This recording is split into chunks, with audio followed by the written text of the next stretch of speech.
ఆత్మగౌరవం విలువెంత, ఆత్మాభిమానం రేటెంత, ఆత్మవిశ్వాసానికి ఉన్న బలమెంత? జస్ట్ 15. అదేంటి, ఆత్మగౌరవాన్ని ఆత్మాభిమానాన్ని కూడా మెజర్ చేయడానికి పరికరాలు ఉన్నాయా అని ఆశ్చర్యపోకండి. పవన్ ఆత్మగౌరవానికి ఉన్న విలువ మాత్రం జస్ట్ 15. ఆయన ఆత్మగౌరవానికి లెక్క కట్టి లెక్కేసి జస్ట్ 15 సీట్లకు పరిమితం చేశాడు చంద్రబాబు. మన ఆత్మగౌరవానికి తగ్గకుండా పొత్తులు ఉంటాయని పవన్ అన్న మాట మీకు గుర్తుందిగా. అందుకే ఆ ఆత్మగౌరవానికి చంద్రబాబు లెక్క కట్టాడు, దాని విలువేంటో తేల్చాడు. జస్ట్ 15 అసెంబ్లీ సీట్లిస్తే ఆత్మగౌరవం కాస్త ఆత్మ సంతృప్తి పొందుతుందని భావించాడు. ఒకవేళ ఆత్మ సంతృప్తి చెందకపోతే ప్యాకేజీ ఉండనే ఉందిగా, ఆ ప్యాకేజీతో కొడితే ఆత్మ మొత్తం సంతృప్తి చెందుతుంది. ఇదంతా నేను చెబుతున్నది కాదు, ఓ దినపత్రిక బయట పెట్టిన వాస్తవం. జనసేనకు 15 అసెంబ్లీ 2 లోక్సభ స్థానాలు విసరడానికి బాబు నిర్ణయించారని, అందుకు పవన్ కళ్యాణ్ అంగీకరించారని ఆ పత్రిక అచ్చేసింది. దీంతో పవన్ పై ఒత్తిడి పెరిగింది. ఏం చేయాలో పాలుపోక పీలేరులో జరగాల్సిన బాబు పవన్ ఉమ్మడి సభ, ఇవాళ జరగాల్సినటువంటి ఆ సభను వాయిదా వేయించాడు. 27న మీటింగ్ అని నిర్ణయించారు. మరి ఈలోపు జనసేన సీట్లపై, పోటీ చేసే స్థానాలపై క్లారిటీ వస్తుందా? ప్రశ్నించే పార్టీ చుట్టూ 10 ప్రశ్నలు తిరుగుతున్నాయి. అవేంటో ఒక్కసారి మనం స్క్రీన్ పైన చూద్దాం. క్వశ్చన్ నెంబర్ 1, జనసేనకు చంద్రబాబు విసిరేది కేవలం 15 అసెంబ్లీ సీట్లేనా? క్వశ్చన్ నెంబర్ 2, 15 అసెంబ్లీ 2 పార్లమెంటు సీట్లకు పవన్ కాంప్రమైజ్ అయ్యాడా? క్వశ్చన్ నెంబర్ 3, ఆత్మ గౌరవానికి తగ్గకుండా పొత్తు అంటే కేవలం 15 సీట్లేనా? క్వశ్చన్ నెంబర్ 4, బాబు ఇచ్చే ప్యాకేజీకి లొంగి పార్టీని కరకట్టకు తాకట్టు పెట్టేశాడా? క్వశ్చన్ నెంబర్ 5, అవమాన భారంతో రగిలిపోతున్న నేతలు పవన్ పై ఒత్తిడి తెచ్చారా?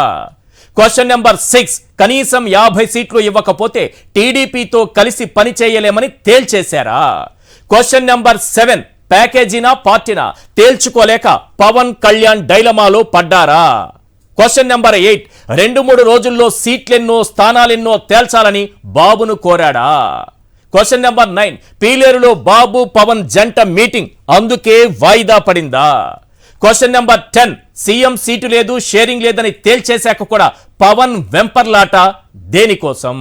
ఈ అంశాలపైన మనం మాట్లాడబోతున్నాం. చర్చలో పాల్గొంటున్నారు విజయబాబు గారు, అధికార భాషా సంఘం అధ్యక్షులు, నాగార్జున యాదవ్ గారు, వైఎస్ఆర్సీపీ అధికార ప్రతినిధి, అలాగే పెద్దిరెడ్డి రవికిరణ్ గారు, బీజేపీ అధికార ప్రతినిధి మనకు లైవ్లో అందుబాటులో ఉన్నారు. రైట్, ఈ డిబేట్ స్టార్ట్ చేసే ముందు ఒక ముఖ్యమైన అంశంపై మనం మాట్లాడుకోబోతున్నాం. ఇండియా టుడే ఎడ్యుకేషన్ సమ్మిట్లో ఏపీ సీఎం జగన్ కీలక వ్యాఖ్యలు చేశారు. దానికి సంబంధించినటువంటి అంశాలపైన మనం మాట్లాడుకోబోతున్నాం. ఒక లీడర్కు ఉండాల్సినటువంటి లక్షణం ఏంటి? Perfect vision. అలాంటి పర్ఫెక్ట్ విజన్ 100కు 100% కలిగినటువంటి లీడర్ సీఎం జగన్మోహన్ రెడ్డి. ఇప్పటికే సంక్షేమం విషయంలో కానీ, డెవలప్మెంట్ విషయంలో కానీ ఒక విజన్తో వెళ్తున్నటువంటి సీఎం జగన్ నేటి పాలిటిక్స్ పైన, విపక్షాల విమర్శలపైన పర్ఫెక్ట్ విజన్తోనే మాట్లాడారు. దేశంలో మొదటిసారి విద్యారంగంలో విప్లవాత్మకమైనటువంటి మార్పులు తీసుకొచ్చినప్పుడే ఆయన ఏంటో అందరికీ అర్థమైంది. ఈరోజు ఇండియా టుడే ఎడ్యుకేషన్ సమ్మిట్లో ఆయన మాట్లాడినటువంటి అంశాలు ఆయన్ను మరోసారి ఒక పర్ఫెక్ట్ లీడర్గా ప్రొజెక్ట్ చేశాయి. ఎడ్యుకేషన్లో ఇంగ్లీష్ మీడియం దగ్గర నుంచి చంద్రబాబు కేసుల వరకు, తన సోదరి షర్మిల నుంచి కాంగ్రెస్ పార్టీ విభజించు పాలించు రాజకీయాల వరకు అన్నింటిపైన సంపూర్ణమైనటువంటి అవగాహనతో నిజమైన పాలిటీషియన్కు ఉండాల్సిన లక్షణాలతో జగన్ మాట్లాడారు. నిజంగా ఇంత పర్ఫెక్ట్ గా, కన్స్ట్రక్టివ్ గా మాట్లాడగలిగినటువంటి నేతలు ఎవరైనా ఉన్నారా?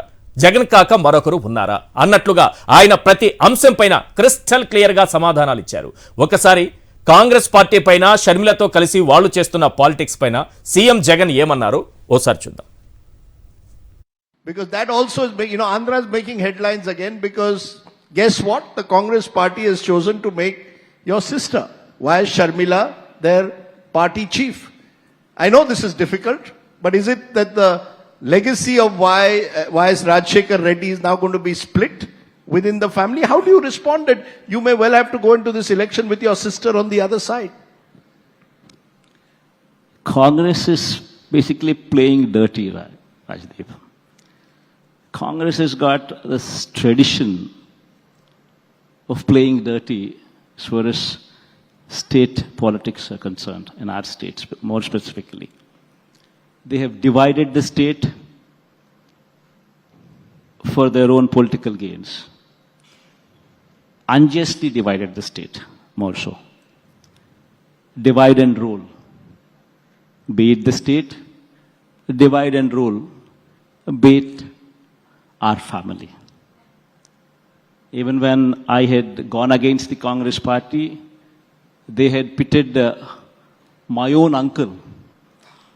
They had made him a minister, and they had forced him to contest against me when I had broken away from Congress party, when I had resigned from the Congress party in those days, and contested on our own party. The Congress always does this. They divide and rule. Unfortunately, now, once again, they've not learned their lessons.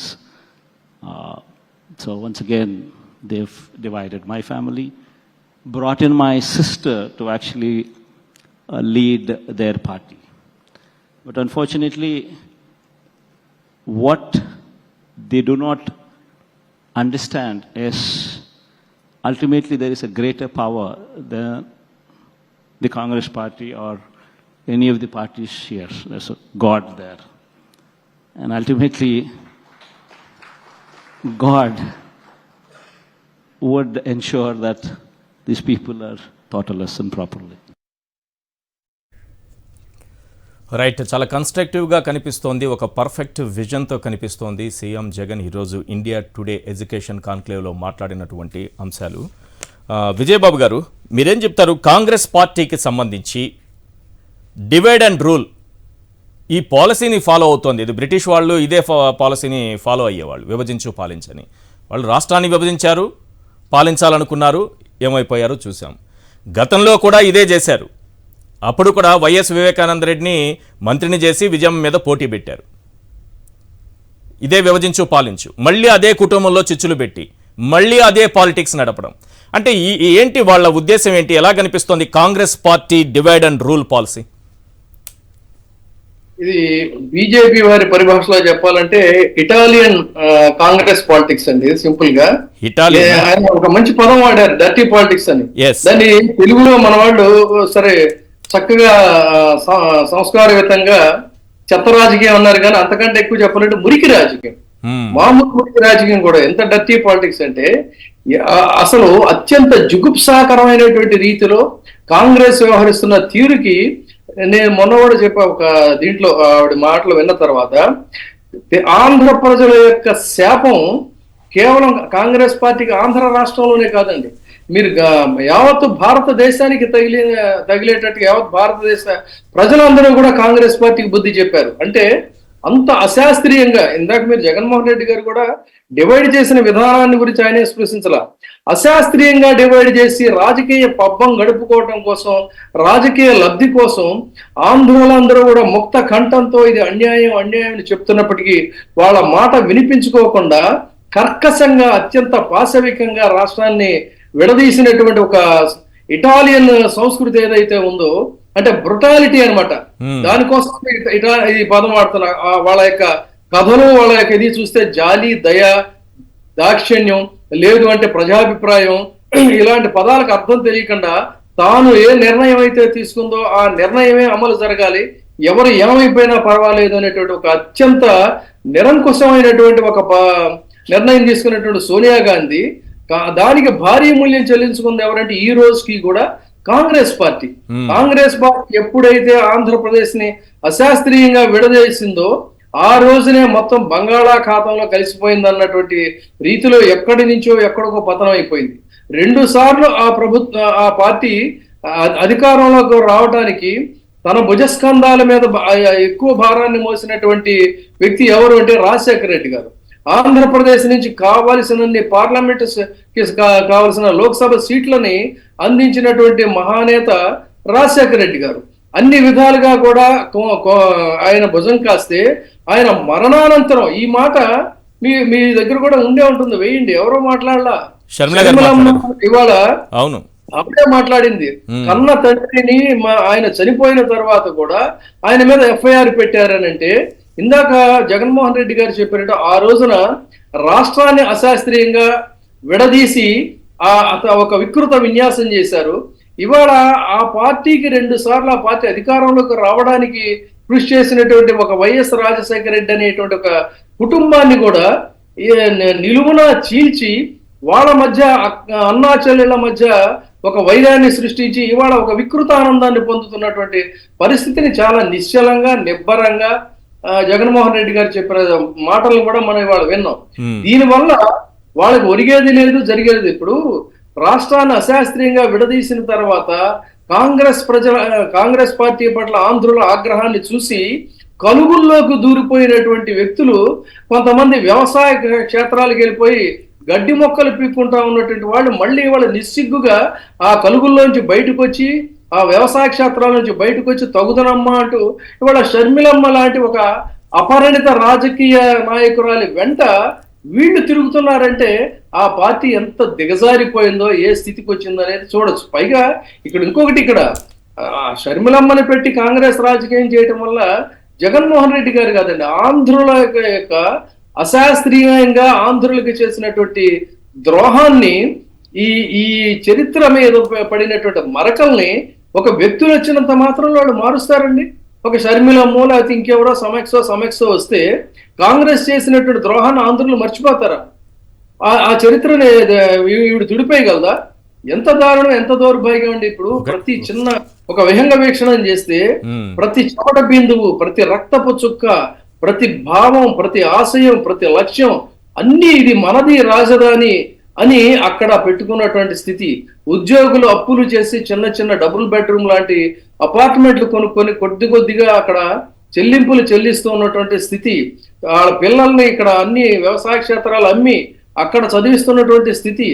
ఆ రాజధాని చుట్టూ ఆంధ్రుల యొక్క ఆశలు అల్లిబిల్లిగా అల్లుకున్నటువంటి నేపథ్యంలో ఒక్కసారిగా వాళ్ళని విసిరి కొట్టి వాళ్ళ గోడు కూడా వినకుండా ఇంత దారుణంగా ఈ రాష్ట్రానికి ద్రోహం చేసినటువంటి కాంగ్రెస్ పార్టీని ఇవాళ ఈవిడెవరో వచ్చిందని చెప్పని నిన్న మొన్నటి దాకా నేను తెలంగాణ, నా చావైన పుట్టుకైనా ఇక్కడే, నేను తెలంగాణ బిడ్డని తన యాస మార్చి, తన భాష మార్చి, తన వ్యవహార శైలి మార్చి అన్ని అక్కడేదో కృతకంగా వ్యవహరించిన పరిస్థితుల్లో ఆ విన్యాసాలన్నీ కూడా అక్కడ చెల్లుబాటు కాకపోతే ఇదే అదనగా తీసుకొని ఆ పావుని ఇక్కడ వాడాలి అని చేసేటువంటి ఒక కుహనా రాజకీయం, సోనియా గాంధీ రాజకీయం చూస్తే ఇంకా ఇందాక ఆయన అన్నట్టు ఈ దేశంలో ఇంత దీనస్థితికి కాంగ్రెస్ పార్టీ పడిపోయిన తర్వాత కూడా కాంగ్రెస్ చరిత్ర నుంచి పాఠాలు నేర్చుకోకుండా ఇటువంటి వికృత విన్యాసాలు చేసి ఆనందం పొందటం చూస్తే నిజంగా పార్టీని చూసి అసహించుకోవటం కాదు,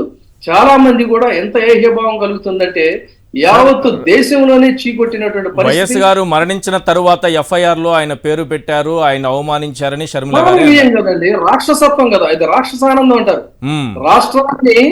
రాష్ట్రాన్ని రాష్ట్ర ప్రజల యొక్క ఆకాంక్షలకి ఆశయాలకి ఇంకా ఆ మాటకు వస్తే ఒక మాట వెనక్కి వెళితే ఈ పార్టీకి ఒక మలుపు తర్వాత ఆ పార్టీకి జవంగా అన్ని రకాలుగా ఊపిరులుదినటువంటి ఇందిరాగాంధీ యొక్క భావజాలానికి వ్యతిరేకంగా ఆ రోజున ఉభయ రాష్ట్రాల్లో కూడా ప్రత్యేక రాష్ట్రం కావాలని పెద్ద ఎత్తున ఆందోళనలు చెలరేగితే ఇందిరాగాంధీ రెండింటినీ కూడా తొక్కేసేసి సమన్వయపరిచి రాష్ట్ర సర్వతోముఖాభివృద్ధికి ఆవిడ కృషి చేశారు.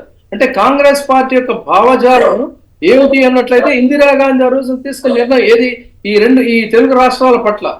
అలాంటిది ఆవిడ ఆ యొక్క నిర్ణయాలను కూడా తొంగలోకి తొక్కి అందుకే నేను ఇటాలియన్ కాంగ్రెస్ అన్నది ఒక నయా కాంగ్రెస్ ఇది, అంతే తప్ప గతంలో ఉన్న జవహర్లాల్ నెహ్రూ కాంగ్రెస్ కాదు, తదనంతర కాలంలో పరిణామ దశలో ఇందిరా కాంగ్రెస్ గా ఆవిర్భవించినటువంటి ఇందిరమ్మ కాంగ్రెస్ కాదు ఇది ఒక ఇటాలియన్ కాంగ్రెస్, నయా కాంగ్రెస్. ఈ నయా కాంగ్రెస్ కి భారతీయ సంస్కృతి గాని, భారతీయ ఆత్మ గాని, భారతీయుల యొక్క భావజాలం గాని, భారతీయుల యొక్క వసుదైక కుటుంబ భావనలు కానీ, వాళ్ళ యొక్క సున్నితత్వం కానీ, సునిశ్చితత్వం కానీ, ఆంధ్రుల సంస్కృతి కానీ, సంప్రదాయాలు కానీ, ఆంధ్రుల యొక్క కుటుంబ జీవన స్థితి కానీ ఇవన్నీ కూడా ఆ హృదయానికి అర్థం కావు. కాబట్టి ఇంత వికృతంగా, ఇంత కసిగా ఇలాంటి వికృత విన్యాసాలు చేస్తూ ఇవాళ మరొక వికృత పోకడికి ఇవాళ తెరలేపారు. దీన్ని ఆంధ్రులు ఏమాత్రం సహించడం కారణం ఏంటంటే వాళ్ళ హృదయాల్లో ఇంకా కూడా ఈ అశాస్త్రీయంగా చేసినట్టు ఈ రోజున ఈ రాష్ట్రం ఈ దుస్థితికి ఎవరండి కారణం? రాజకీయంగా నువ్వు ఇప్పుడు ఉన్నటువంటి వర్తమాన రాజకీయ నాయకులు అనుకుంటున్నారు. కానీ మూలం ఏంటండి? మూలాన్ని మొదలు నరికింది ఎవరండి అంటే కాంగ్రెస్ పార్టీ కదా. రైట్. ఆ మూలాలు నరికినటువంటి ఆ పార్టీని ఇవాళ ఏదో వ్యక్తి వచ్చి కాస్త వాగ్దాటి ఉంది కాబట్టి తన వాగ్దాటితో మాట్లాడితే చరిత్రలో ఈ రక్త మరకలన్నీ కూడా తుడిపేయగలదా ఇవిడి? అవును. ఆ మరక కూడా వెనక్కి తీసుకొస్తుందా? Yes. తలుపులు ఎత్తేసి పార్లమెంట్ లో ఇష్టారాజ్యం కింద నిలువున కోసేసినటువంటి దీనికి ఈమె ఇప్పుడు వచ్చి రాజకీయాల్లో కించిత్ అనుభవం లేనటువంటి అపరిణిత మనస్కురాలు తన మాటల చాతుర్యంతోనో వాగ్దాటితోనో Yes. ఆవిడకి ఏమైనా ఉపశమనం కలిగిస్తుందా? అందుకని ఇది ఒక దుగుల్బాజీ రాజకీయం, ఒక దౌర్భాగ్య రాజకీయం. కేవలం ఏంటంటే జగన్మోహన్ రెడ్డి గారికి వ్యతిరేకంగా వికృత విన్యాసాలు చేసే పచ్చ మీడియాకి వార్తలుగా పనికొస్తుందో, వార్తల యొక్క వస్తువుగా సాధనం కింద పనికొస్తుంది. అది కూడా మీరు చూడండి, ఆవిడ ఆదిలో వచ్చిన వెంటనే అన్నగారి మీద ఒకవైపు చంద్రబాబు గారినేమో చంద్రబాబు గారు, జగన్మోహన్ రెడ్డి గారిని జగన్ రెడ్డి అని చేసినటువంటి వికృత విన్యాసాలను మొదటి పేజీలో వేసి ఆనందించారు. ఈ రోజు చూసినట్లయితే ఆవిడ యొక్క వార్తలు ఎక్కడున్నాయంటే ఈనాడులో 6వ పేజీలో బాటమ్ లైన్ వెళ్ళిపోయింది. రేపటి నుంచి అది కూడా కనపడదు, ఫ్యూచర్ లో అది కూడా కనపడదు. తర్వాత సింగిల్ కాలం పెడుతుంది. ఈ రోజు లైవ్ ఎవరు ఇవ్వలేదు, ఏబిఎన్ లైవ్ లేదు, టీవీ5 లైవ్ లేదు, ఇంకా మిగతా ఛానల్స్ లైవ్ కనపడలేదు. తెలంగాణ నుంచి వచ్చినటువంటి వలస పక్షులు ఇవాళ పవన్ కళ్యాణ్, మరొక వలస పక్షి ఎవరు అంటే ఈ షర్మిలమ్మ గారు. సో ఈ వలస పక్షులన్నీ ఆంధ్ర రాజకీయాల మీద దాడి చేయటం ఏంటండి? ఆంధ్రాకి జరిగినటువంటి అన్యాయంతో మనం అతలాకుతలం అవుతుంటే మళ్ళీ ఈవిడ తయారవటం ఏంటి? సో ఇవాళ రాజశేఖర రెడ్డి గారు మీరు చెప్పినట్టుగా చాలా ఒక పరిణతి చెందినటువంటి ఒక రాజకీయ నాయకుడిగా, ఈ రాష్ట్రం మీద పరిపూర్ణ అవగాహన ఉన్నటువంటి వ్యక్తిగా, ఆయా విద్యా విషయాక అంశాల పట్ల గాని నిశ్చలంగా, నిబ్బరంగా, నిర్మోహమాటంగా వెల్లడించినటువంటి తీరు ఆ యొక్క రాజకీయ పరిణతికి అర్థం పడుతుందని చెప్పచ్చు. రైట్. నాగార్జున యాదవ్ గారు, గతంలో షర్మిల గారే అన్నారు రాజశేఖర్ రెడ్డి గారు తన తండ్రి గారి పేరును ఎఫ్ఐఆర్లో పెట్టించింది కాంగ్రెస్ పార్టీ అని. కాంగ్రెస్ పార్టీ పైన ఆమె చేసినటువంటి కామెంట్స్ అనేకం విన్నాము. సరే, ఇప్పుడేదో మనసు మార్చుకున్నారు, అప్పుడేదో జరిగిపోయింది, ఇప్పుడు మనసు మార్చుకున్నారు. సరే, విభజించు పాలించు పాలిటిక్స్లో తాను ఒక పావుగా మారారు. కాంగ్రెస్ పార్టీ తరఫున ఈరోజు రాష్ట్రంలో తిరుగుతున్నారు. వినిపిస్తోందా మీకు నాగార్జున గారు? వినిపిస్తుందండి. అయితే మీరు ఇంకోటి వినాలి, అందుకు చెప్తున్నా. ఇక్కడ జరిగిపోయింది వేరు. తాను పిసిసి బాధ్యతలు తీసుకున్న తరువాత ఒక ఛానల్ రేవంత్ రెడ్డితో, తెలంగాణ ముఖ్యమంత్రి రేవంత్ రెడ్డితో ఇంటర్వ్యూ చేస్తూ వాళ్ళు మాట్లాడినటువంటి మాటలు ఈరోజు షర్మిల గారు వినాలి. విని దీనికి ఆమె ఆన్సర్ చేయాలి. వచ్చినప్పుడు 148 కదా నెంబర్ గేమ్, ఆయనకు వచ్చింది 153 కదా. రెండోసారి వచ్చినప్పుడు ఎంత వచ్చింది? అంతే కదా. అప్పుడెంత మార్జిన్ ఉంది? అప్పటికే ఆయన ప్లాన్ చేశారు కదా. ఇప్పుడు ఆయన చనిపోవడానికి ముందు తెలుగుదేశం నుంచి కొంతమందిని, టిఆర్ఎస్ నుంచి కొంతమందిని అంతా స్కెచ్ చేసుకునే కదా వేసుకున్నాడు. కానీ ప్రకృతి అనేది రకరకాల కారణాలకు దారి తీస్తుంది కదా. ప్రకృతి ఒప్పుకోదు. ఇక్కడ అంశం ఏంటంటే 2 అంశాలు ఉన్నాయి సార్. ఒకటి, 2009లో రాజశేఖర రెడ్డి గారికి బొటాబెట్టి మెజారిటీ వచ్చింది. సో టీఆర్ఎస్ నుంచి ఇంకా వేరే పార్టీల నుంచి ఎమ్మెల్యేలు లాక్కోవాలనుకుంటే ప్రకృతి ఆయన్ను ఏమాత్రం ఓరవకుండా, అంటే ఆయన ఆలోచనకి ప్రకృతి సరైన ఆన్సర్ చెప్పిందన్నట్టుగా వాళ్ళిద్దరూ మాట్లాడుతున్నారు. పాయింట్ నెంబర్ 1, నిజంగా ప్రకృతి అలా చేస్తే తీసుకోవాలన్న ఆలోచన వచ్చినప్పుడే మరి చంద్రబాబు 2014లో వైఎస్ఆర్సీపీ నుంచి 23 మందిని తీసుకుంటే ఈ ప్రకృతి నిద్రపోతోందా? నిన్న బీఆర్ఎస్ నుంచి 4 ఎమ్మెల్యేలు వచ్చి రేవంత్ రెడ్డి గారిని కలిశారు. మరి ప్రకృతి ఎప్పుడు ఆన్సర్ చెప్తుంది? ఏం ఆన్సర్ చెప్తుంది? ఈ ప్రకృతి ఆన్సర్ చెప్తుందా? చంద్రబాబు విషయంలో ప్రకృతి నిద్రపోయిందా? ఇవన్నీ పక్కన పెడితే తన తండ్రిని ఇంత వెటకారంగా పబ్లిక్గా ఒక ఛానల్ ఇంటర్వ్యూలో ఒక ముఖ్యమంత్రి, కాంగ్రెస్ పార్టీకి సంబంధించినటువంటి ముఖ్యమంత్రి ఇంత అసభ్యకరంగా, ఇంత అవహేళనగా, ఇంత అవమానకరంగా మాట్లాడుతూ ఉంటే షర్మిల గారు ఏం చేస్తున్నారు? ఎప్పుడో ఎఫ్ఐఆర్లో పెట్టింది కాదు, ఇప్పుడు మాట్లాడుతున్నారు వాళ్ళు. ముందుగా ప్యానెల్లో ఉన్నటువంటి పెద్దలందరికీ నా నమస్కారాలండి.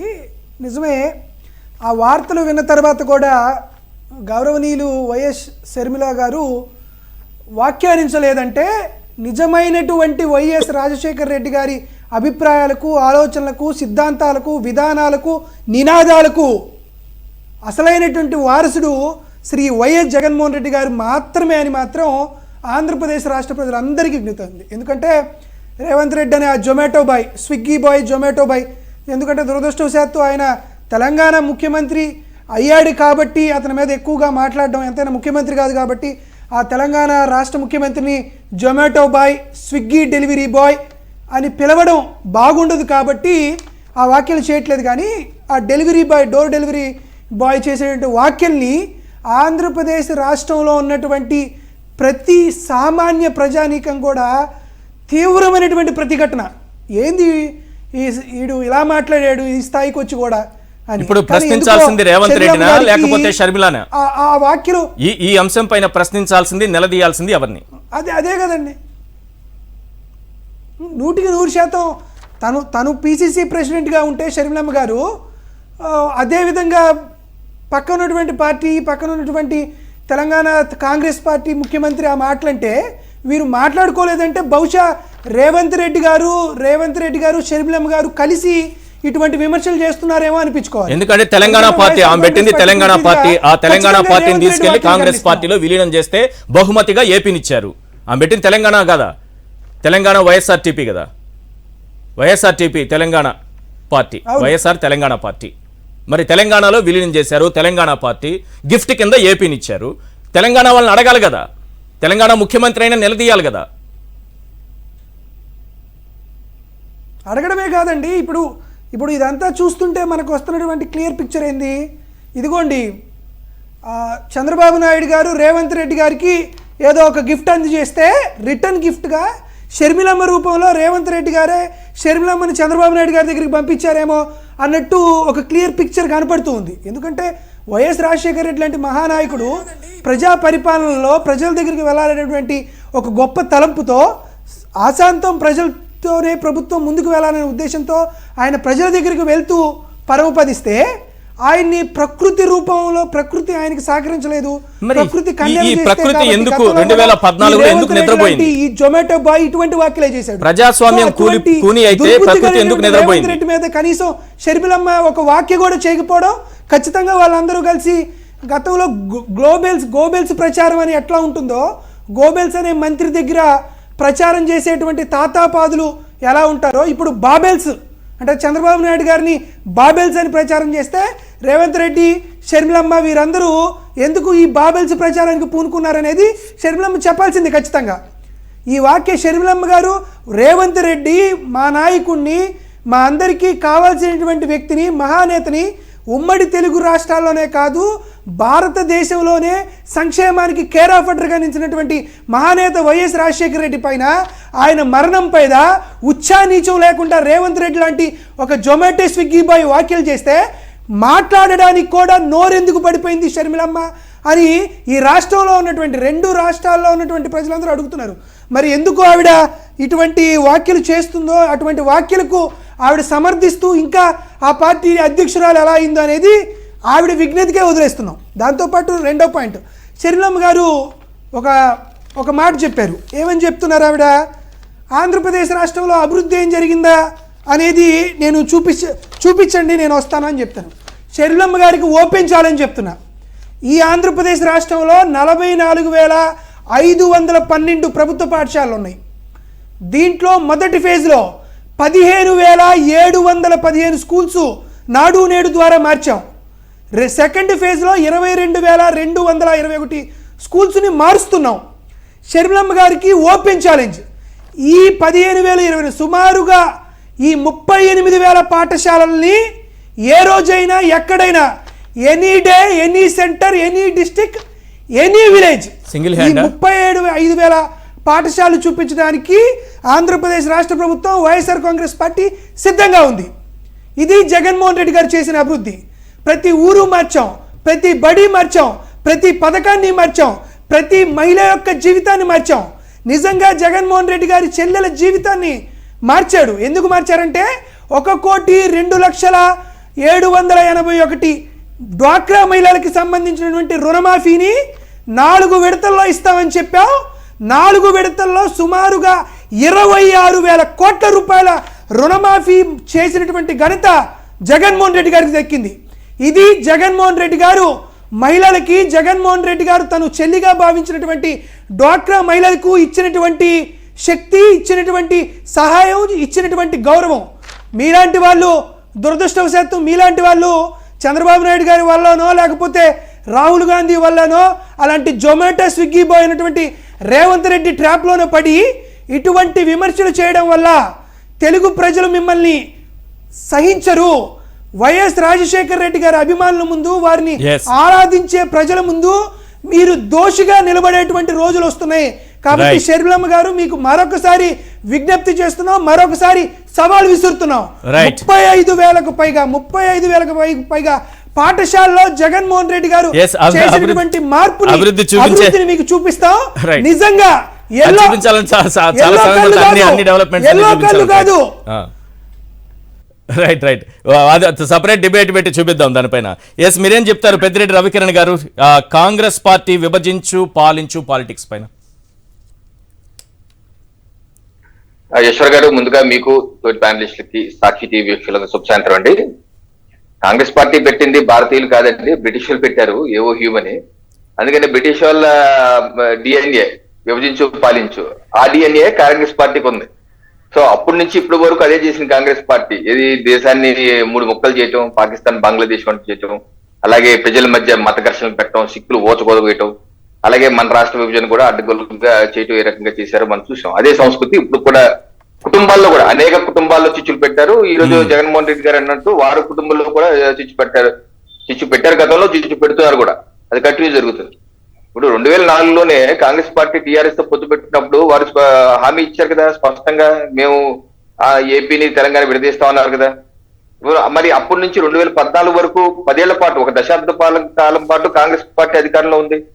మరి భారతీయ జనతా పార్టీ అటల్ బిహారీ వాజ్పేయి గారి ఆధ్వర్యంలో 5 సంవత్సరాలు ఉంటేనే 3 రాష్ట్రాలు విభజించాం, ఎక్కడా ఏ ఇబ్బంది లేదు, అంతా హ్యాపీగా జరిగిపోయింది. మరి 10 సంవత్సరాలు ఉన్నా సరే ఏది సరిగ్గా చేయకుండా లాస్ట్ మినిట్ వరకు పెట్టి గందరగోళం చేసి అక్కడికి భారతీయ జనతా పార్టీ మీరు అయి పెట్టండి ఈ పెట్టండి ఏం చేయకుండా గొడవ చేయాలి అంటే కాంగ్రెస్ పార్టీ సంస్కృతి. ఒకరిని ఏడిపించాలి, ఏదో రకంగా ఒక వర్గాన్ని ఏడిపించాలి, ఒక వర్గాన్ని రెచ్చగొట్టాలి. ఒక శాడిస్ట్ మెంటాలిటీ. అయితే షర్మిల గారి విషయానికి వస్తే, జగన్మోహన్ రెడ్డి గారు పార్టీ పెట్టి జైలుకి వెళ్తున్నప్పటి నుంచి అప్పటి నుంచి వారు పార్టీలో ఉన్నారు కదా. జగన్మోహన్ రెడ్డి గారు పాదయాత్ర కూడా చేశారు కదా. ఆ పాదయాత్ర సమయంలో కూడా 2-3 సార్లు కూడా సోనియా గాంధీని కలిశారు కదా తల్లిగారితో పాటు వెళ్ళి.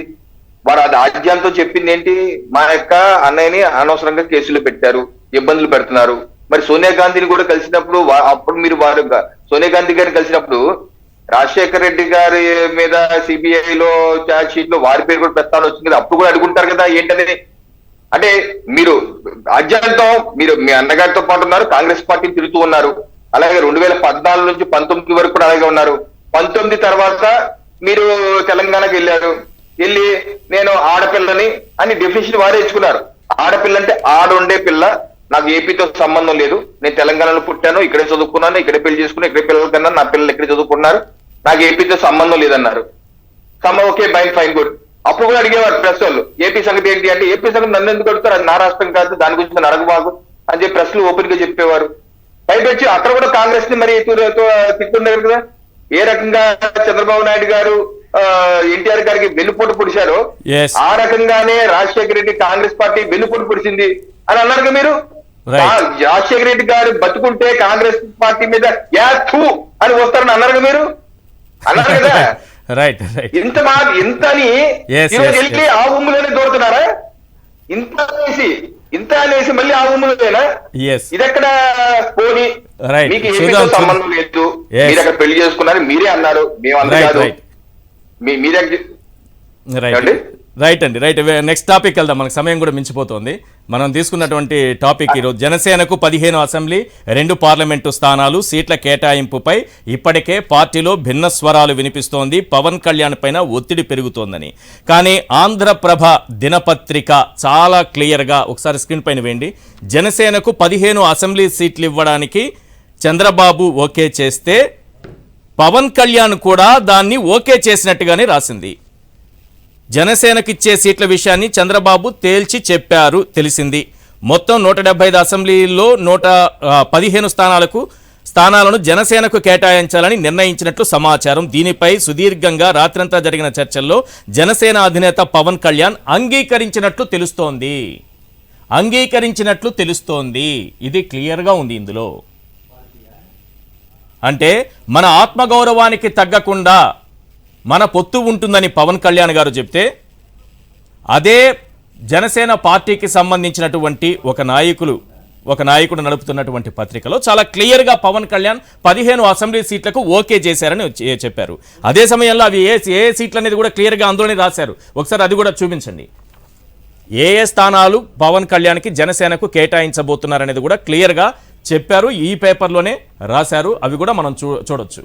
ఇక్కడ దయచేసి అర్థం చేసుకోవాల్సింది ఏంటంటే, బాబు విసిరేది ఇవేనా ఉంది కదా, ఇలాంటి వర్డ్స్ ఎందుకు వాడారంటారు.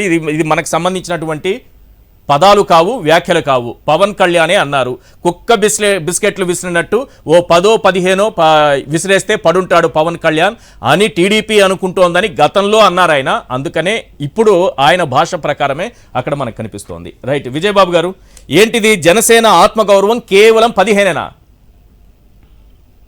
ఇప్పుడు వాళ్ళకు అందినటువంటి విశ్వసనీయ సమాచారం అంటాం కదా మనం, పత్రికలో ఇది ఈ ఎల్లో మీడియాలో ఏది పడితే అది వాళ్ళు ఊహాజనితమైనటువంటి కథలు కథనాలు వడ్డించడం కాకుండా వాళ్ళకు ఉన్నటువంటి సమాచారం నేను కూడా కనుక్కున్నాను.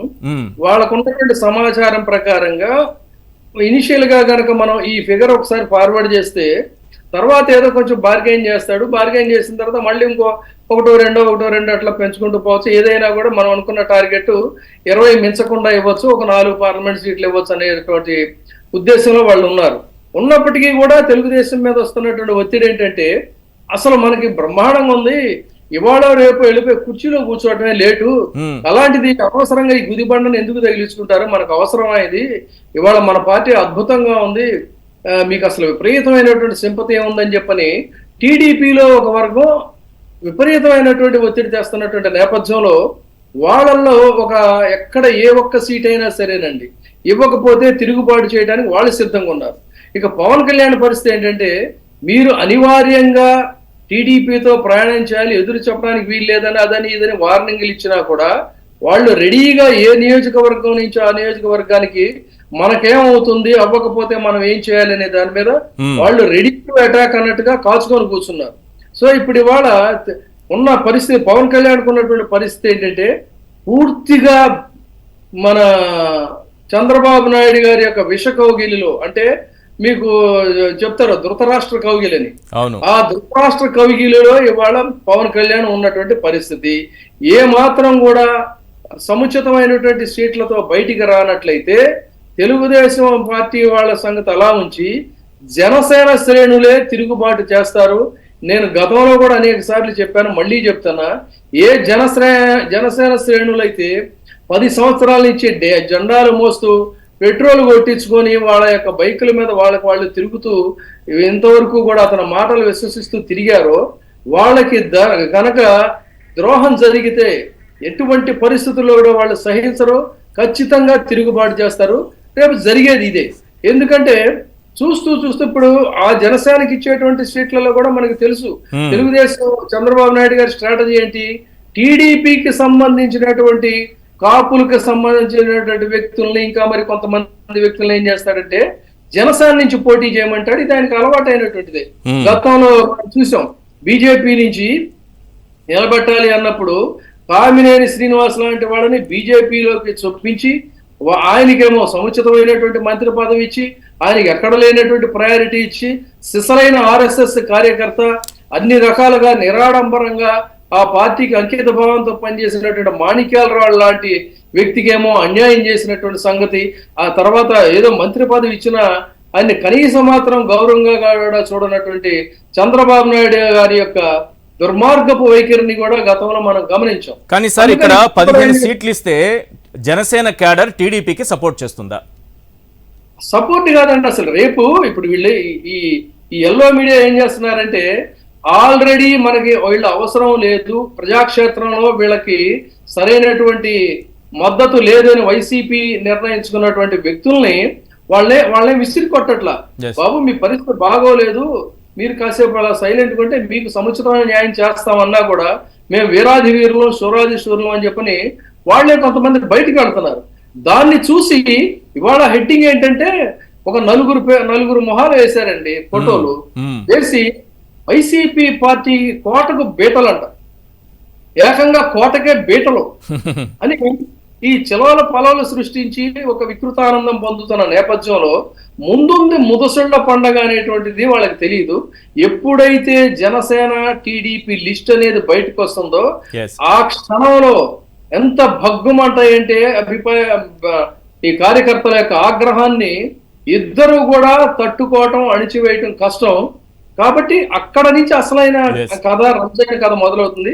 అందుకని చాలా ఉత్కంఠతో అటు జనసేన ఇటు టీడీపీ ఉభయలు కూడా వాళ్ళు లిస్టుల కోసం వేచి చూస్తున్నారు. తొలిగా వచ్చినటువంటి లిస్టు లీక్ అయిన వెంటనే మీరు చెప్పినట్టుగా ఇవాళ జరగాల్సినటువంటి సమావేశం వెంటనే వాయిదా పడింది. కాబట్టి ఇప్పుడు పవన్ కళ్యాణ్ పరిస్థితి ఏంటంటే కరవమంటే కప్పకు కోపం, విడవమంటే పాముకు కోపం అన్నట్టుగా ముందుకు వెళ్ళలేడు, వెనక్కి రాలేడు.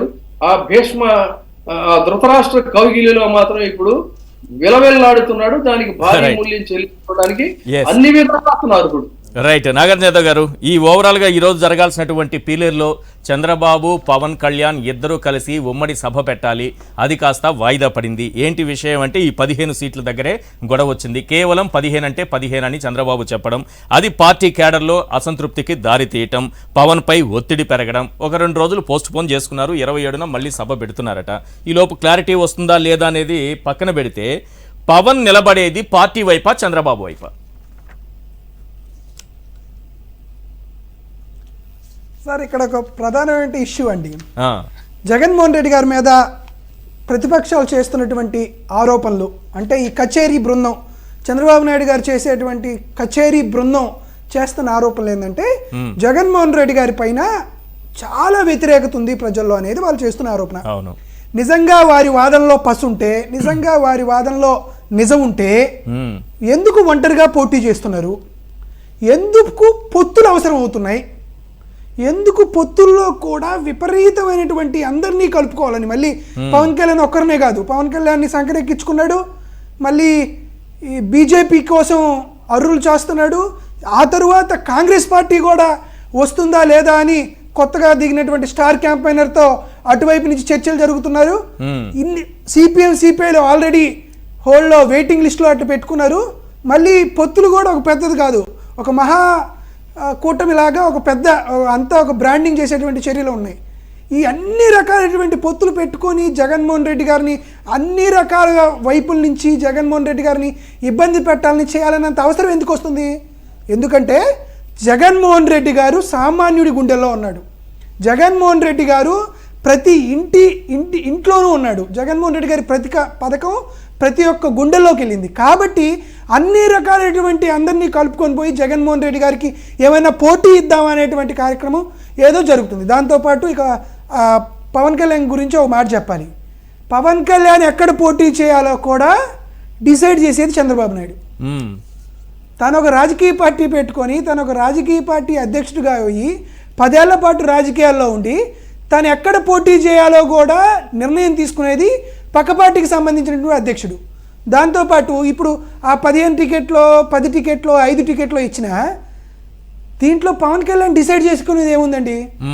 చంద్రబాబు నాయుడు గారే పవన్ కళ్యాణ్ గారి పార్టీలోకి ఎవరినో పంపిస్తాడు, కొంతమంది తనకు కావాల్సినటువంటి కోర్టుల్ని, కావాల్సినటువంటి కచేరీ బృందంలో ఉన్న వాళ్ళే ఆ 15 మంది పోటీ చేసేవారు కదా.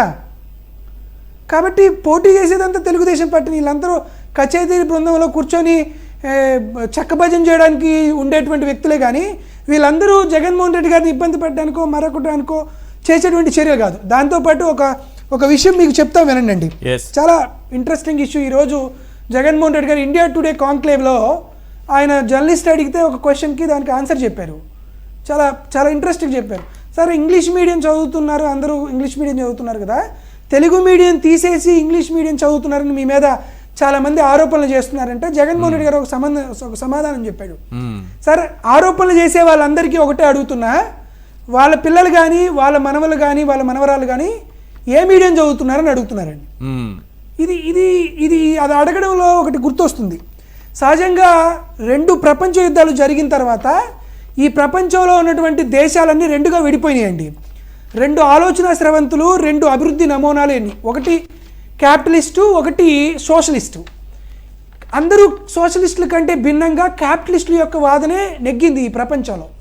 అయితే అప్పుడు వెనుజులాకు సంబంధించినటువంటి హోగే చావేజ్ అనే వ్యక్తి ఒక వ్యక్తి అనేటువంటి ఒక సిద్ధాంతకర్త ఏం చెప్పాడంటే, ఈ ప్రపంచంలో ఎవరో ఒక వ్యక్తి వస్తాడు, ఎవరో ఒక సమ్మోన్నతమైనటువంటి వ్యక్తి వస్తాడు, అతను సంపదని ప్రజలకు పంచడమే, ప్రతిదీ ప్రజల పరం అవ్వడమే ఈ ప్రభుత్వం యొక్క లక్ష్యం అని చెప్పడానికి, ఈ ప్రపంచానికి దిశానిర్దేశం చేయడానికి, ఈ ప్రపంచంలో ఉన్నటువంటి క్యాపిటలిస్టుల్ని, పెట్టుబడిదారి ప్రవచనకర్తలందరినీ నీటన ముంచి ఈ సంపద ప్రజల కోసమే వచ్చింది అని సోషలిజాన్ని తీసుకొచ్చేటువంటి ఒక గొప్ప సమున్నతమైన వ్యక్తి ఈ ప్రపంచానికి ఆదర్శంగా నిలుస్తాడు అని వెనుజులాకు సంబంధించినటువంటి ఒక సిద్ధాంతకర్త చెప్తే, ఈ రెండు ప్రపంచ యుద్ధాలు జరిగిన తర్వాత ఆంధ్రప్రదేశ్ రాష్ట్రంలో 2019 ఎన్నికల్లో గెలిచిన తర్వాత జగన్మోహన్ రెడ్డి గారు ఈ ప్రపంచంలో ఉన్నటువంటి క్యాపిటలిస్టులందరికీ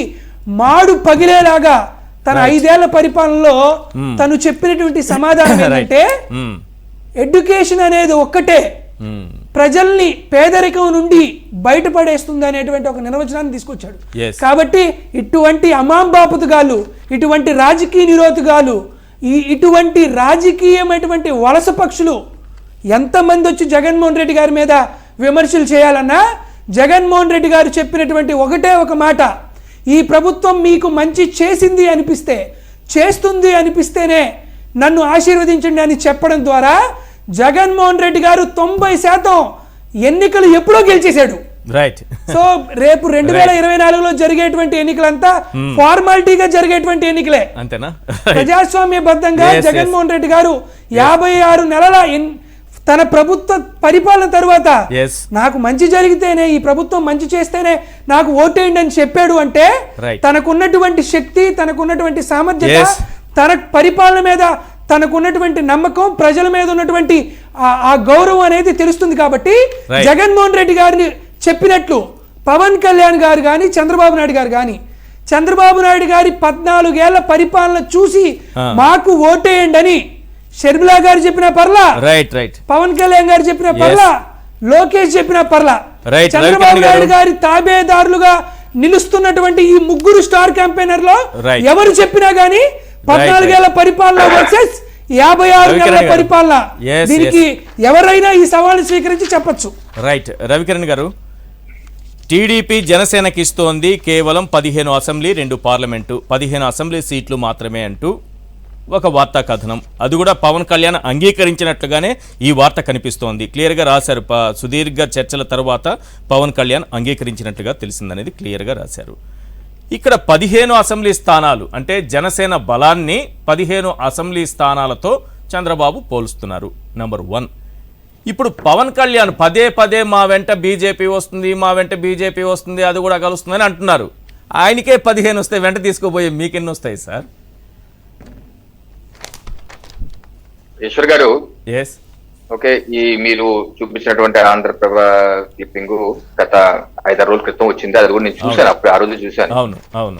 అంటే రకరకాల కథనాలు ఉన్నాయి ఈశ్వర్ గారు, ఎందుకంటే ఇంకా వాళ్ళు ఫిగర్స్ అన్ని చెప్పలేదు కాబట్టి ఈ రోజు కూడా సోషల్ మీడియా తిరుగుతుంది. నాజు మనోహర్ గారు 72 సీట్లు మాకు వస్తాయని ఒక లెటర్ తిరుగుతుంది. అది తెలుగుదేశం పార్టీ లేరు ఎక్కడ, అది సోషల్ మీడియాలో చూసాను నేను కూడా. మీరు కరెక్ట్, సోషల్ మీడియా తిరుగుతుంది. ఇంకోటి టీడీపీ లెటర్ హెడ్, అచ్చెన్నాయుడు గారి లెటర్ హెడ్ మీద ఒకటి తిరుగుతుంది. కాదా డౌట్ ఉంది కొంత. కానీ ఒకటైతే నిజం, అదే అచ్చెన్నాయుడు 120 స్థానాలు మేము గెలుస్తాము అని అన్నారు. మిగిలింది 15. ఆ లెక్కన సరిపోయింది. ఇది గెలుస్తామని చెప్పి అచ్చెన్నాయుడు గారు ఇప్పుడు చెప్పడం కాదు, కాక 2-3 చెప్తున్నారు గెలుస్తాం, మాకు ఎవరు అక్కర్లేదు కూడా అని చెప్తున్నారు. అది నేను అలాగే గతంలో కూడా మనం చేగుండారమ్మ జోగయ్య గారు మార్చి 2023లో పవన్ కళ్యాణ్ గారికి కలిసినప్పుడు పార్టీ మంగళగిరి పార్టీ కార్యాలయంలో దీనిలో కూడా వారు చెప్పింది అదే, 20 ఇస్తా అన్నారు, మీకు 20 ఇస్తారట కదా, దాన్ని మీరు ఒప్పుకున్నారట కదా, మరి సీఎం గా చంద్రబాబు నాయుడు గారిని మీరు ఒప్పుకున్నారట కదా అని చెప్పి ఆ రోజు ఆయన అడిగిన ప్రశ్న. అంటే స్థూలంగా నేను చెప్పేది ఏంటంటే, రకరకాల ఎల్ఎన్స్ టీడీపీతో వెళ్తాను ఎప్పుడు ప్రకటించారు పవన్ కళ్యాణ్ గారు? సెప్టెంబర్ 16, 2023 కదా. అంతకు ముందు 6 నెలల ముందే ఆర్ఎం జోగయ్య గారు జనసేన పార్టీ అధినేత కలిసినప్పుడు చెప్పిన మాట 20. ఇప్పుడు మీరు చెప్తున్న మాట 15. బయట తిరుగుతున్న మాట ఏదో. మాకు మళ్ళీ కూడా ఇటీవల హరిరామ్ జోగి గారికి 50 తగ్గితే కుదరదు అన్నారు. అలాగే ముద్రగడ పద్మనాభం గారు కూడా జారతారో తెలీదు, మనకు తెలీదు, జారతారన్నది ఉంది. ఇంకోటి కూడా ఏముందంటే మా జిల్లాయే కాబట్టి నువ్వు గనక 50 తక్కువగా తీసుకుంటే నేను రానను, లేకపోతే అసలు నువ్వు సీఎం అవుతావా డిప్యూటీ సీఎం అవుతావా అదేంటో తేల్చని అని అన్నారు అన్నట్టు అది కూడా ప్రచారం జరుగుతుంది. సో రకరకాల ప్రచారాలు జరుగుతున్నాయి. ఏ రకంగా జగన్మోహన్ రెడ్డి గారు 2 కోట్లు వాచి జడ్జి గారికి ఇచ్చారనేది ఒక పత్రిక రాసింది ప్రధాన దీక్షలో. అలాగా నడుస్తున్నాయి. ఏదో వాళ్ళు రాసుకుంటారు చేసుకుంటారు. కానీ ఒకటైతే స్పష్టంగా నేను చెప్పదలసింది ఏంటంటే ఇటీవల జనసేన పార్టీ అధినేత పవన్ కళ్యాణ్ గారు తణుకెళ్ళినప్పుడు అక్కడ జనసేన పార్టీ అభ్యర్థి ఫలానా వ్యక్తి అని చెప్పి అనౌన్స్ చేశారు. అలాగే చంద్రబాబు నాయుడు గారు అరకెళ్ళినప్పుడు కూడా టీడీపీ పార్టీ అభ్యర్థిని అనౌన్స్ చేశారు. ఇటీవల మా పక్కన ఉన్నటువంటి మండపేటకు వచ్చినప్పుడు కూడా జోగేశ్వరరావు గారే టీడీపీ అభ్యర్థి అన్నారు. దాంతో అక్కడ టీడీపీ జనసేన అటు ఇటు కేడర్లో మలగలాలు పడుతున్నారు. ఇందాక కూడా మీరు చూపించారు కొన్ని క్లిప్పింగ్స్. ఏ రకంగా ఆ సదర్ పార్టీ ఏ రకంగా అనౌన్స్ చేస్తారు ఏకపక్షంగా అని చెప్పేసి ఉంది.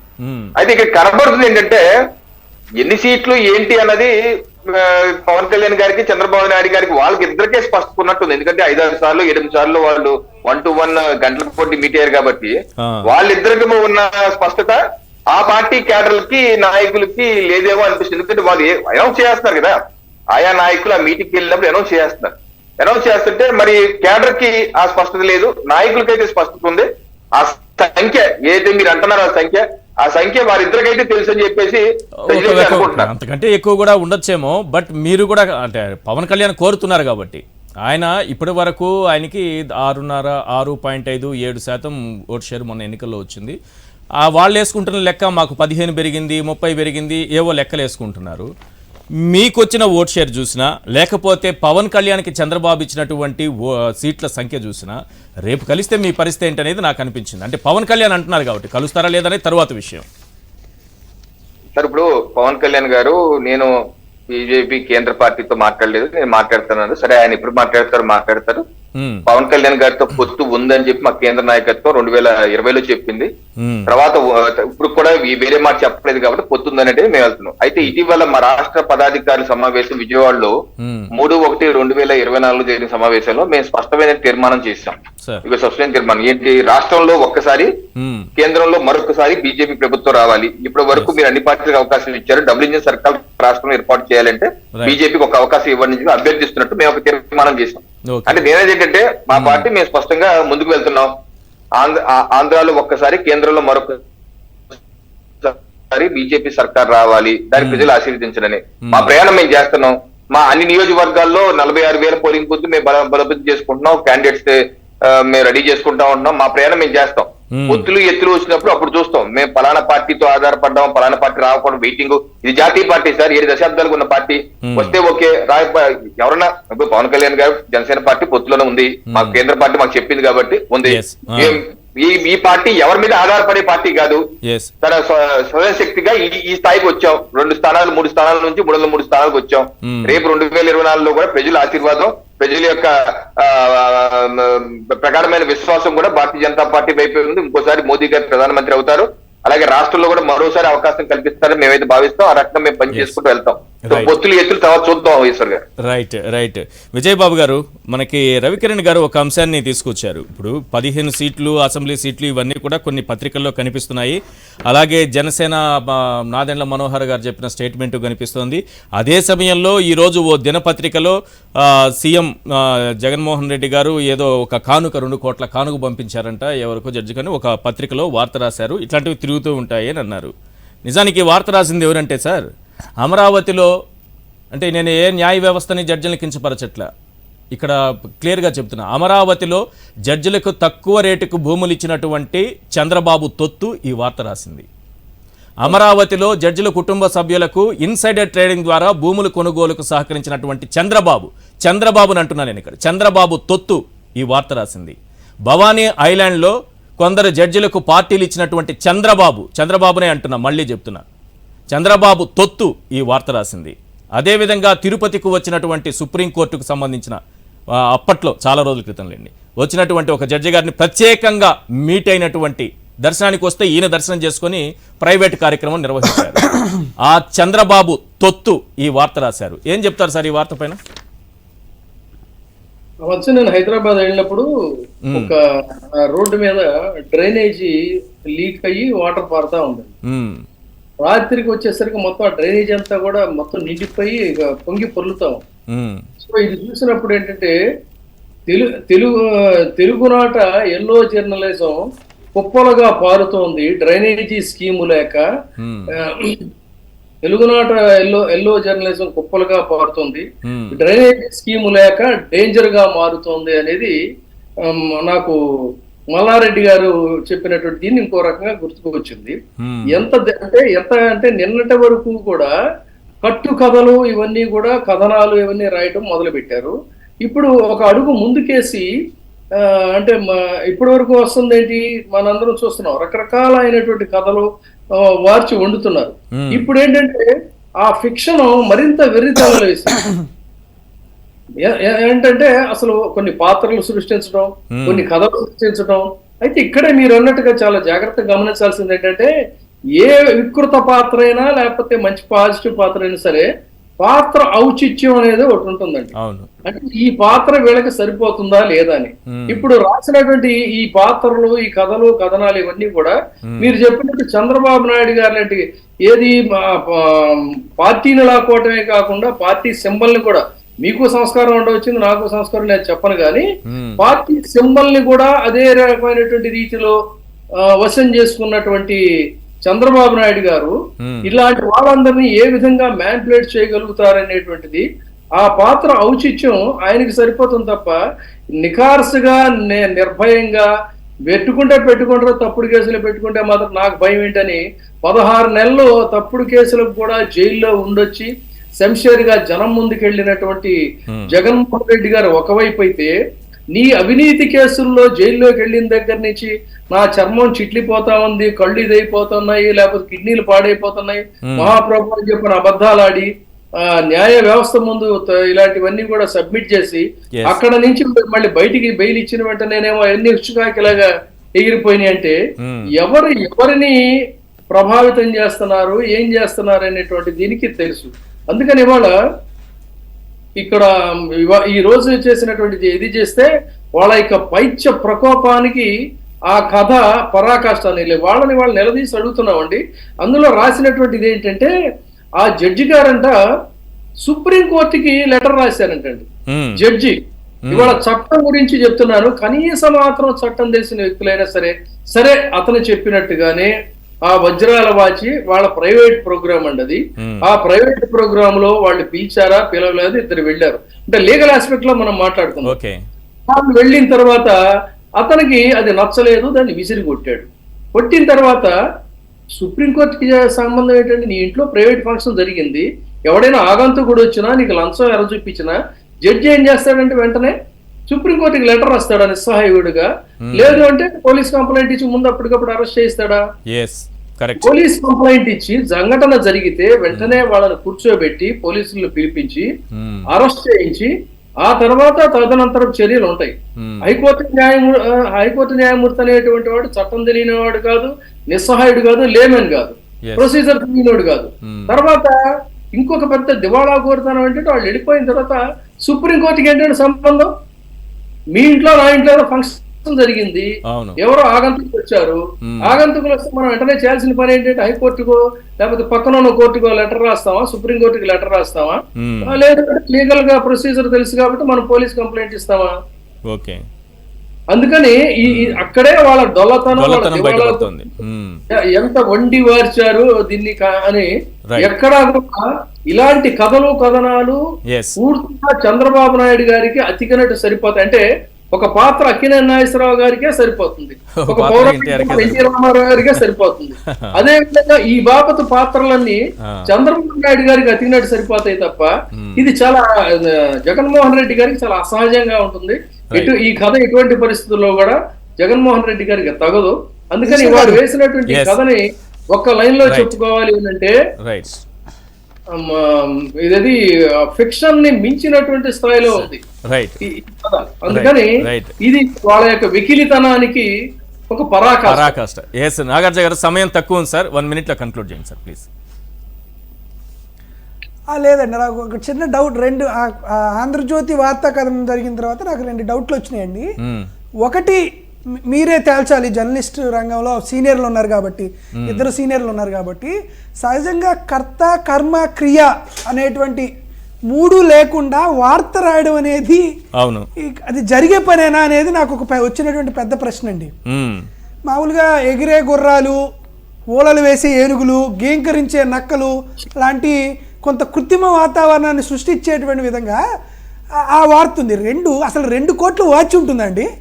ఇప్పుడు ఈ వాచ్ ఉంది, 5 కోట్లు అని చెప్తే నమ్ముతారు ఎవరన్నా? 2 కోట్ల వాచ్ ఇచ్చేది ఎవరు, తీసుకుని వెళ్ళేది చేసేది ఎవరు?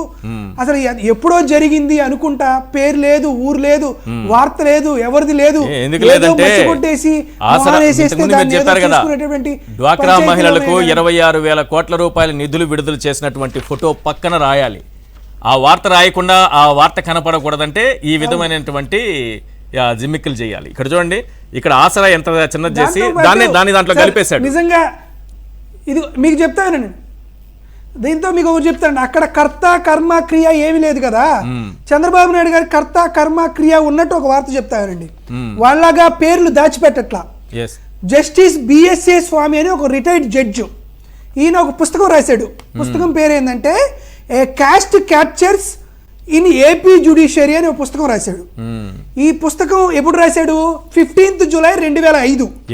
దీంట్లో ఏం రాశాడంటే 40వ పేజీ చదివితే mister Nara Chandrababu the destruction of the high court institutions, page number 40 పెట్టి చంద్రబాబు నాయుడు గారు ఒక రాజకీయ బ్రోకర్ని, ఒక పొలిటికల్ ప్రాసిక్యూట్ని, వీళ్ళందరినీ జడ్జిలుగా, అదేవిధంగా సుప్రీంకోర్టు న్యాయమూర్తులుగా చేయడానికి తను జీవితాంతం శ్రమించాడు అని నేను చెప్పలా, నేను కాదు చెప్తుంది. జస్టిస్ బిఎస్ఏ స్వామి రిటైర్డ్ తెలుగు ఆ పేజ్ చూపిస్తూ డెఫినెట్ గా డిబేట్ పెట్టాల్సిన కాదు కదండి. దాంతో పాటు ఏం చెప్తారంటే చంద్రబాబు నాయుడు గారు తెలుగుదేశం పార్టీ ఎలా వచ్చింది, తెలుగుదేశం పార్టీ పేరు ఎలా వచ్చింది, ఆ అకౌంట్ లో ఉన్నటువంటి 60 లక్షల రూపాయలు తెలుగుదేశం పార్టీ చంద్రబాబు నాయుడు గారికి ఎలా వచ్చాయి, వచ్చిందో దేశంలో ఉన్నటువంటి న్యాయమూర్తులకు, న్యాయస్థానాలందరికీ తెలుసు. కాబట్టి మిగతా వాళ్ళకి ఆపాదించడం అనేది తప్పు. చంద్రబాబు కథ ఏంటంటే అది ఇప్పటి వరకు ఫిక్షన్ రాస్తున్నారు వాళ్ళు, ఇవాళ రాసింది స్ట్రేంజర్ దాన్ ఫిక్షన్ అంటున్నారు. Okay, right. Sorry Peddireddy Ravikiran గారు, ఈ అంశం పైన మాట్లాడించలేకపోయిన సమయం మించిపోయింది. థ్యాంక్ యూ అండి చర్చలో పాల్గొన్నందుకు. నాగార్జున యాదవ్ గారు థ్యాంక్ యూ అండి, అలాగే విజయబాబు గారు థ్యాంక్ యూ అండి. ఇది వాళ్ళ చర్చా కార్యక్రమం. చూస్తూనే ఉండండి సాక్షి టీవీ.